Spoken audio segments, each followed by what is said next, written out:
তো ভিডিওটা স্টার্ট করা যাক। কার্টুন ভিডিও কীভাবে আমরা এডিটিং করছি।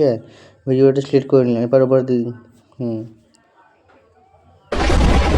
তো ভিডিওটা চলে এসছে। এবারে হ্যাঁ এপারে দিয়ে দিলাম ভিডিওটা, ঠিক আছে। দেখে ভিডিওটা একটা গোয়েন্দা ভাব বা একটা মানে কী বলবো, একটা জিনিসগুলো ভালো করে ধরে বস, আমি পালবো। ভিডিওটা একটা মানে একটু গেলেই নদীর পাড়ে পৌঁছে যাব। গোয়েন্দা বা একটা ভাবনার একটা বিষয়, ঠিক আছে। এটা কীভাবে এডিটিং করেছি, কীভাবে কী করেছি সেটা যদি জানতে হয় পুরো ভিডিওটা দেখতে হবে। হ্যাঁ, এটা হচ্ছে এডিটিং করেছি, তারপরে এটা দিয়েছি। হ্যাঁ, এবার এডিট করাটা আপনাদের একদিন দেখাবো কীভাবে কার্টুন ভিডিও এডিটিং করা যায়। এখানে কিন্তু কোনো কপিরাইটের বা কোনো অপশান মানে পাইনি আপাতত আমি, কারণ এখানে যেহেতু নিজের একটা ফেস ভ্যালু আছে, নিজের ফেস দিয়ে কিছু করলে, ভয়েস এগুলো দিয়ে করলে অতটা কপিরাইট স্ট্রাইক বা কোনো কিছুই আসে না। আশা করি আমার তো আসে না তো কীভাবে এডিট করি সেটাই পরে দেখাবো। তো গল্পটা আপনারা দেখুন কেমন লাগছে, ভালো লাগছে কিনা খারাপ লাগছে। ভালো লাগলে সাবস্ক্রাইব করে দেবেন আর চ্যানেলটিকে ফলো শেয়ার করে দেবেন একটু, যাতে আরও ভিডিও এরকম এডিটিং করে আপনাদেরকে দেখাতে পারি। তো দেখুন একটু ভিডিওটা।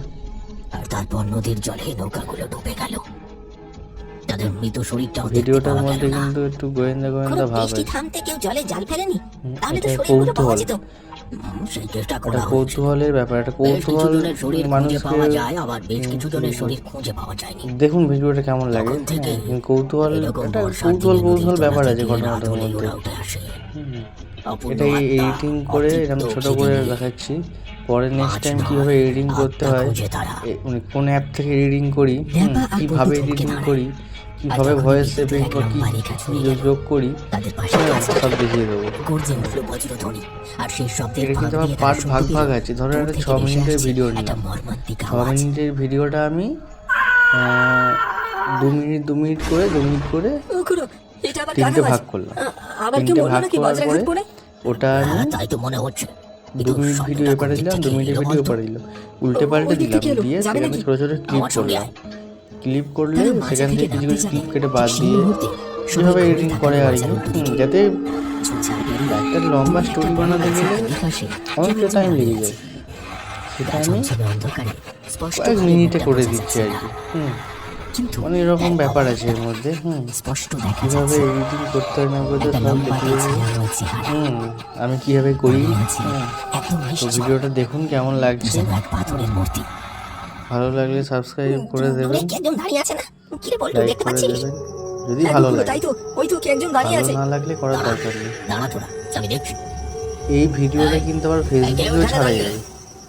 ফেসবুকে নিজের ফেস না দিয়ে ছাড়লে হবে, ফেসবুকে এডিটিং করতে হবে, নিজেকে ভয়েস দিতে হবে। অনেকে ভয়েস দেয়,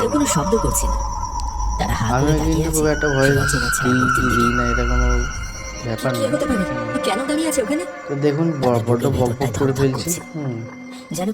ভালো করে ভিডিওটা দেখুন কেমন লাগছে।